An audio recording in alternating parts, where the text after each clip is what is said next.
ഭഗവാനിലേക്കു എത്താനുള്ള ഏറ്റവും വലിയ മാർഗം ശുദ്ധമായ ഭക്തിയും സമർപ്പണവുമാണ്.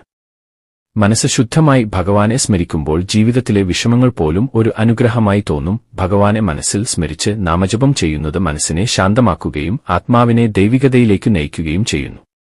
എല്ലാ ദിവസവും കുറച്ചു സമയം പ്രാർത്ഥനയ്ക്കായി മാറ്റിവെക്കുക, ഭഗവാന്റെ കഥകളും ലീലകളും കേൾക്കുക, ഭക്തിഗാനങ്ങൾ ആലപിക്കുക, സത്സംഗങ്ങളിൽ പങ്കെടുക്കുക എന്നിവ ഭക്തിയുടെ ആഴം വർദ്ധിപ്പിക്കും. അതുപോലെ തന്നെ മറ്റുള്ളവരെ സഹായിക്കുക, ദുഃഖിക്കുന്നവർക്കു ആശ്വാസം നൽകുക, സ്നേഹത്തോടെയും കരുണയോടെയും പെരുമാറുക എന്നിവയും ഭഗവാനെ പ്രസാദിപ്പിക്കുന്ന വഴികളാണ്.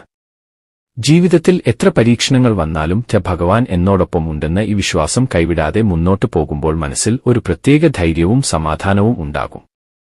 അഹങ്കാരം ഒഴിവാക്കി വിനയത്തോടെ ജീവിക്കുമ്പോൾ ഭക്തന്റെ ഹൃദയത്തിൽ ദൈവികാനുഭവങ്ങൾ കൂടുതൽ പ്രകടമാകും.